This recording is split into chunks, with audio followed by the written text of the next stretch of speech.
2024 budget ఫిబ్రవరి 1న ఉంది. ఈసారి budget పై కొన్ని అంచనాలున్నాయి. ముఖ్యంగా రైల్వే శాఖ గతంలో సీనియర్ సిటిజన్లకు ఇచ్చిన టికెట్ రాయితీ మరోసారి అందించే అవకాశాలు ఉన్నాయి. రానున్న సాధారణ బడ్జెట్లో ఈ మేరకు ప్రస్తావన ఉండవచ్చని తెలుస్తోంది. ఇది కూడా కాస్తంత భారీగానే ఇస్తారు అని వినికిడే. ఈసారి వచ్చేది ఎన్నికల బడ్జెట్. 2024లో ఎన్నికలకు కొద్దిగా ముందొచ్చే బడ్జెట్ కావటంతో ఖచ్చితంగా ప్రజాకర్షకంగా ఉండనుంది.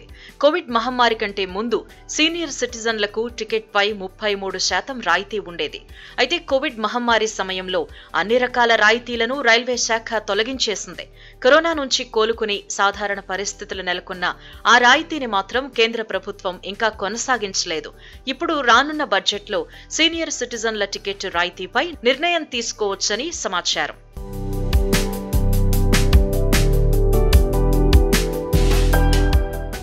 2019 వరకు ఐఆర్సీటీసీ 60 ఏళ్లు దాటిన ప్రయాణికులకు, 58 ఏళ్లు దాటిన మహిళలకు టికెట్ రాయితీ కల్పించేది. ఈ రాయితీ దురంతో, శతాబ్ది, జనశతాబ్ది, రాజధాని, మెయిల్, ఎక్స్ప్రెస్ రైళ్లకు వర్తించేది.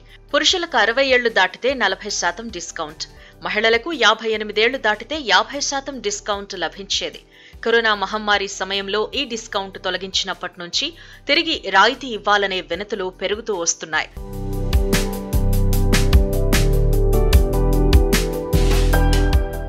ఇప్పుడు 2024 బడ్జెట్ సమీపిస్తూ ఉండడంతో గతంలో ఇచ్చిన టికెట్ రాయితీని మరోసారి ఇవ్వాలని సీనియర్ సిటిజన్స్ కోరుతున్నారు. వారి కోరిక మేరకు కాస్తంత భారీగానే రాయితీ ఇవ్వొచ్చని బడ్జెట్ నిపుణులు అంచనా వేస్తున్నారు.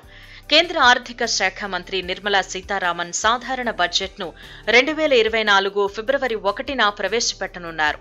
రానున్న లోక్సభ ఎన్నికల్ని దృష్టిలో ఉంచుకుని బడ్జెట్లో కొన్ని వర్గాలపై రాయితీల వర్షం కురవవచ్చని తెలుస్తోంది.